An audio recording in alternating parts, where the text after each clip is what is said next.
कि व्लॉगिंग के लिए हमें कौन सी बाइक या स्कूटी खरीदनी चाहिए। तो अगर आप भी व्लॉगिंग या फिर मोटो व्लॉगिंग करते हो या करने वाले हो तो ये वीडियो आपके लिए हेल्पफुल हो सकती है। चाहे आपका बजट 50,000 का हो, 20,000 का हो, 1 लाख का हो। तो स्वागत है आप सभी का एक और नई वीडियो में। अभी टाइम हो रहा है दोपहर के 4 बजने वाले हैं और निकल चुका हूँ मैं घर से स्कूटी लेके। तो आज बहुत ही ज़्यादा इंटरेस्टिंग टॉपिक के ऊपर बात करने वाले हैं। ये देख लो भाई, डोबरमैन आ रखा है 2 लोगों को घुमाने के लिए। आजकल लोग कुत्ते ऐसे पाल लेते हैं, उनको देख के ऐसा लगता है कि वो कुत्ते को नहीं, कुत्ता उनको घुमाने लेके आया है। और वो टॉपिक ये है कि व्लॉगिंग के लिए हमें कौन सी बाइक या स्कूटी खरीदनी चाहिए। तो वैसे तो इस क्वेश्चन का आंसर मैंने पिछले हफ्ते दिया था Q&A में, अपने वीकली Q&A में, पर ये थोड़ा ज़्यादा आ रहा है ये वाला क्वेश्चन आजकल। तो मैंने सोचा इसमें थोड़ी डिटेल में वीडियो बनाते हैं ताकि लोगों को और ज़्यादा अच्छे से समझ आए। तो अगर आप भी व्लॉगिंग या फिर मोटो व्लॉगिंग करते हो या करने वाले हो और आप उसके लिए कोई गाड़ी लेने वाले हो, स्कूटी या फिर बाइक, तो ये वीडियो आपके लिए हेल्पफुल हो सकती है। इसको देखने के बाद आपको पता चल जाएगा आपको क्या खरीदना चाहिए और क्या नहीं खरीदना चाहिए। इस वीडियो को देख लोगे ना यार, आपकी बहुत ज़्यादा हेल्प हो जाएगी। सामने मंदिर आ चुका है, जय बजरंगबली। और इस वीडियो में ऐसा नहीं है कि मैं सिर्फ एक बजट के ऊपर बताऊंगा, सारे बजट के ऊपर बताऊंगा।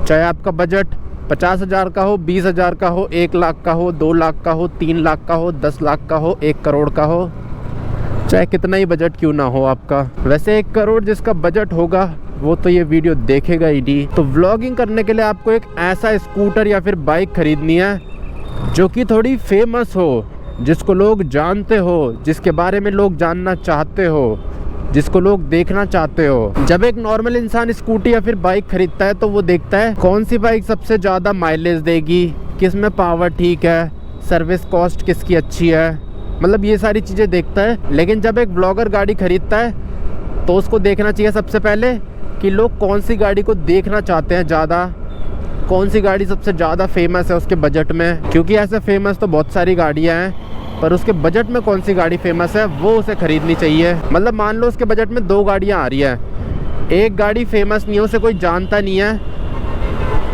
लेकिन उसकी माइलेज वाइलेज सब अच्छी है, सर्विस कॉस्ट बिल्कुल ही कम है। और वहीं एक दूसरी गाड़ी भी है जो बहुत ही ज़्यादा फेमस है, लोग उसे पागलों की तरह देखना चाहते हैं, लेकिन उसकी सर्विस कॉस्ट बहुत ज़्यादा है, माइलेज बहुत कम है, पर लुक्स बहुत ज़्यादा तगड़े हैं, पावर बहुत ज़्यादा तगड़ी है। तो उसको वही वाली गाड़ी खरीदनी चाहिए क्योंकि उसी में उसका फ़ायदा है आगे जाके। और ऐसा नहीं होता कोई फेमस बाइक है तो महंगे बजट में ही आएगी, हर बजट में एक बाइक फेमस होती है। अब जैसे 1 लाख का बजट है मान लो न्यू बाइक में, तो 1 लाख में कौन सी बाइक फेमस है? TVS की रेडर फेमस है, स्प्लेंडर फेमस है, सबसे ज़्यादा तो यही 2 फेमस है। बाकी की बाइकें उनके बाद आती है, लेकिन टॉप 2 में मेरे ख्याल से तो यही चल रही है कि स्प्लेंडर और दूसरी रेडर। और स्प्लेंडर से भी ज़्यादा आजकल रेडर चल रही है नंबर 1 पे। स्प्लेंडर तो लोग देख ही रहे हैं ज़िंदगी भर से, लेकिन रेडर थोड़ा नया प्रोडक्ट आया है। वैसे तो अब नया रहा नहीं है वो, पर फिर भी स्प्लेंडर से तो काफ़ी ज़्यादा नया है। तो ऐसे आपको अपने लिए बाइक चूज़ करनी है या फिर स्कूटी। अब जैसे मैं कुछ टाइम बाद एंटॉर्क लेने वाला हूँ, तो एंटॉर्क भी मैं इसी वजह से लेने वाला हूँ।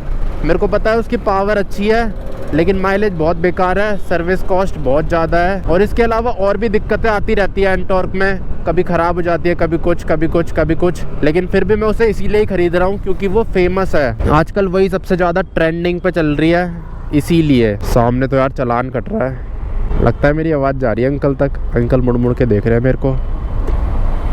अभी वो आने वाली है ना 26 जनवरी, तो तब तक थोड़ी चेकिंग स्ट्रिक्ट रहेगी दिल्ली में हर जगह, इसीलिए सावधान रहें, सतर्क रहें और देख के गाड़ी चलाएं, वरना आपका भी चालान कट जाएगा। और इसके अलावा आप एक और चीज़ कर सकते हो, जैसे मार्केट में कोई नई स्कूटी या फिर बाइक आई है ना जो आपके बजट है उसके अंदर, मान लो आपका बजट है 60,000 का और 60,000 में कोई नई स्कूटी या फिर बाइक आ रखी है मार्केट में, तो आप उसे भी खरीद सकते हो। क्योंकि कोई नई चीज़ आती है तो लोग उसके बारे में जानना चाहते हैं, और ऊपर से जो लोग उस गाड़ी को लेने के बारे में सोच रहे होंगे तो वो आपकी वीडियोस ज़रूर देखेंगे कि इसमें क्या दिक्कतें हैं, क्या माइलेज है, कैसी चलती है, क्या क्या पॉजिटिव्स हैं, क्या क्या नेगेटिव्स हैं। तो सारी चीज़ लोग जानना चाहते हैं नए प्रोडक्ट के बारे में। तो आप ये भी कर सकते हो, या तो कोई नया प्रोडक्ट खरीदो या तो फिर जो फेमस है वो खरीदो। 2 ऑप्शन है आपके पास। अगर आपको व्लॉगिंग के लिए कोई गाड़ी चाहिए या फिर मोटो व्लॉगिंग के लिए कोई गाड़ी चाहिए। और जो फेमस व्लॉगर्स है वो भी यही चीज करते हैं, ये तो सबको ही पता होगा। कोई नई गाड़ी लॉन्च होती है तो वो खरीद लेते हैं वो लोग। ओ भाई इधर चेक पोस्ट लग गई, थार रुकवा रखी है। अब जैसे ओला है, जब वो आई थी उसकी कितनी ज़्यादा हाइप थी, जिन लोगों ने वो खरीदी उनके इतने व्यूज़ आते थे उसकी वीडियोस पे, और अभी तक भी आते ही है। कई लोगों का तो चैनल ही उसी के ऊपर है, वो पूरे दिन यही बताते रहते हैं कि ओला S1 Pro में अब ये हो गया, अब ये हो गया, अब ये हो गया, और उनके बहुत ही बढ़िया व्यूज़ आते हैं। तो इससे हमें ये सीखने को मिलता है कि आपको भी कोई ऐसी गाड़ी लेनी है जिसकी या तो फिर पहले से हाइप हो कि ये गाड़ी आने वाली है, कैसी होगी, और वो आपके बजट में भी फिट हो रही है, तो आपको वही ख़रीदनी है, भले ही उसमें कैसे भी फीचर हो। या तो फिर जो फेमस चल ही रहा है मार्केट में वो खरीद लो, या तो फिर कोई नया ही प्रोडक्ट खरीद लो। ये देख लो क्या तगड़ी लग रही है Volkswagen की गाड़ी।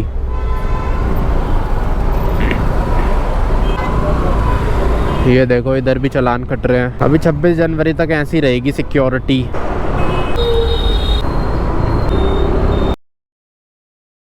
तो अब टाइम शाम के 5:30 बज चुके हैं और अब जा रहा हूँ मैं वापस घर। तो अब अपने टॉपिक पे वापस आते हैं। और अगर मैं अपनी बात करूँ ना, तो मैंने जब स्कूटी खरीदी थी उस टाइम मेरा कोई वो नहीं था प्लान कि मेरे को व्लॉगिंग करनी है या यूट्यूब चैनल बनाना है या फिर घूमना है स्कूटी में।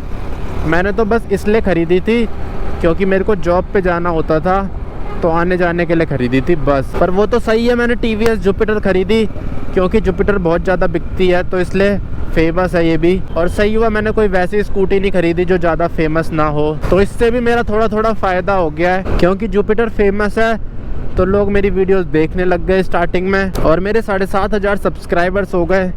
तो आप सभी का बहुत बहुत धन्यवाद जिन्होंने चैनल को सब्सक्राइब किया। और अभी मैं कुछ इस तरह के रास्ते पे हूँ, पता नहीं कहाँ जाने की कोशिश कर रहा हूँ मैं, लेकिन जा नहीं पा रहा हूँ। ओ भाई बड़ा ही खतरनाक रास्ता हो रखा है आज तो। ये देखो मेरे आगे SP 125 चल रही है, होंडा शाइन। भैया ने वो करा रखी है मॉडिफाई लॉन्ग राइड्स के लिए। वैसे ना दुनिया में 2 टाइप के लोग होते हैं, एक तो जो फेमस गाड़ियाँ खरीदते हैं, गाड़ियों के भरोसे फेमस होते हैं, और दूसरा जो गाड़ियों को फेमस करते हैं अपनी वजह से। पर वो लोग बहुत ही ज़्यादा कम होते हैं, बहुत ही कम लोग ऐसा कर पाते हैं। पर अगर आप चाहो तो आप भी कर सकते हो। अगर आपका मन है कि नहीं यार मेरे को यही खरीदनी है और इसको फेमस करना है पूरे इंडिया में, तो वो भी आप कर सकते हो आराम से, क्योंकि इस दुनिया में कुछ भी इम्पॉसिबल नहीं है। Everything is possible in love and war. नहीं यार वो ऐसे था, everything is fair in love and war. और अब मैं आपको ना वो बता देता हूँ कि किस किस बजट में कौन कौन सी बाइक्स फेमस है जिन पे ज़्यादा व्यूज़ आ सकते हैं आपके। तो स्टार्ट करते हैं हम न्यू बाइक से या फिर स्कूटी से, इसके बाद हम सेकेंड हैंड पे भी आएंगे। तो न्यू के लिए तो यार आजकल के टाइम पे आपको सबसे कम बजट चाहिए 1 लाख तक का। अगर आपको एक नई गाड़ी खरीदनी है तो 80-90 हज़ार या फिर 1 लाख तक का बजट होना चाहिए। तो इस वाले बजट में मैं आपको गाड़ियों के नाम बता देता हूँ जो कि ज़्यादा बिकती है, जिनको ज़्यादा लोग जानते हैं, और वो गाड़ियाँ हैं TVS Jupiter, Honda Activa, TVS Ntorq. TVS की रेडर भी आ जाती है, उसका बेस मॉडल 1 लाख में आ जाता है, 5-6 हज़ार रुपये ऊपर डाल के। और क्या आता है इस प्राइस में, स्प्लेंडर आ जाती है, प्लेटिना भी आ जाती है, उसको भी लोग ठीक ठाक जानते हैं। और तो बाकी कुछ नहीं आता इस प्राइस में, बस इतनी गाड़ियाँ हैं जो ज़्यादा बिकती है। तो अब बात करते हैं 1.5 लाख के आसपास के बजट की। तो इस बजट में आ जाती है आपकी अपाची 164V, उसके साथ साथ NS आ जाती है 160, पर वो थोड़ी महंगी है, 50 हज़ार में आपको 15 हज़ार रुपये और डालने पड़ेंगे उसके लिए। पल्सर 125 आ जाएगी, और वो भी काफ़ी ज़्यादा फेमस हो रखी है। एक्सपल्स आ जाएगी, पर एक्सपल्स का यार मेरे को उतना लगता नहीं है पोटेंशियल। इसके अलावा FZ आ जाती है, FZ का तो टॉप मॉडल भी आ जाता है 1.5 लाख में। और ऊपर से मैंने अपने चैनल पे जितनी भी FZ की वीडियोस डाल रखी है ना, सब में बहुत ज़्यादा व्यूज़ आए हैं, तो इसी वजह से FZ बढ़िया गाड़ी है, व्यूज़ अच्छे आ जाते हैं उसमें। अब आते हैं अपने 2 लाख के बजट में, जिसमें NS आ जाती है 200 अपाची आ जाती है 4V, MT-15 आ जाती है। MT-15 भी काफ़ी ज़्यादा फेमस बाइक है और व्यूज़ भी काफ़ी ज़्यादा अच्छे आ जाते हैं उसमें। तो बस इतने ही बजट तक की बता रहा हूँ मैं, इसके बाद कि आप खुद देख लेना। अब मैं आपको वो बता देता हूँ सेकेंड हैंड के बारे में, कि अगर आपका बजट बहुत ही ज़्यादा कम है, 50 हज़ार, 40 हज़ार, 30 हज़ार, 20 हज़ार, तो उसमें आप कौन सी बाइक या स्कूटी खरीद सकते हो। तो सेकेंड हैंड मार्केट में भी आपको 20,000 से वो मिल जाती है स्प्लेंडर, स्टार्टिंग हो जाती है 20-25 हज़ार से। वैसे 20,000 में आपको वैसे कस्टमर पे मिलेगी, पर किसी दुकान में नहीं मिलेगी। सेकेंड हैंड बाइक की दुकान पे उसमें आपको मिलेगी मिनिमम 30,000 से स्टार्टिंग होगी स्प्लेंडर की। पर वैसे अगर आप किसी इंसान से लेते हो तब आपको मिल सकती है 20,000 तक की स्प्लेंडर या फिर HF डिलक्स। क्योंकि हमारे पास भी है ना HF डिलक्स, वो हमने सेकेंड हैंड खरीदी थी और इतने ही प्राइस में खरीदी थी। और फिर आप पल्सर खरीद सकते हो, पल्सर 160 जो नॉर्मल वाली पल्सर होती है 220 आ जाती है सस्ती। पल्सर की ना रीसेल वैल्यू बहुत ज़्यादा ख़राब है, तो इस वजह से सेकेंड हैंड मार्केट में सस्ती मिलती है। यहाँ तक कि आप 200 NS भी ले सकते हो 40-50 हज़ार में, जो पुराना मॉडल है 13, 14 या 12 का। और अगर स्कूटी की बात करें तो TVS जुपिटर आ जाती है, एक्टिवा आ जाती है 30, 40, 50 हज़ार में। एंटॉर्क आ जाती है अपनी 60-65 हज़ार में, 70 हज़ार में सेकेंड हैंड मार्केट में। तो बस यही सारी बाइक्स और स्कूटी है जो आप खरीद सकते हो अगर आपको व्लॉगिंग स्टार्ट करनी है या मोटो व्लॉगिंग स्टार्ट करनी है। और ये सामने खड़ी हो रखी है मेरी स्कूटी, जो कि मैंने आज से लगभग 4 साल पहले खरीदी थी। फिर भी देख लो कितनी ज़्यादा चमकती रहती है। और हाँ, सस्ती गाड़ियों से आप इतने ज़्यादा फॉलोवर्स नहीं कर पाओगे, पर इतने तो कर ही लोगे। 1000, 2000, 3000, 4000, 5000 जितने मेरे हो रखे हैं इतने तक तो कर ही लोगे। बाकी वो आपके टैलेंट के ऊपर है, हो सकता है जल्दी कर लो, हो सकता है लेट करो। तो आई होप आपको समझ आ गया होगा कि आपको क्या लेना चाहिए क्या नहीं लेना चाहिए। इसी के साथ इस वीडियो को यहीं पे एंड कर देते हैं। मिलता हूँ आपसे अगली वीडियो में। जय हिंद।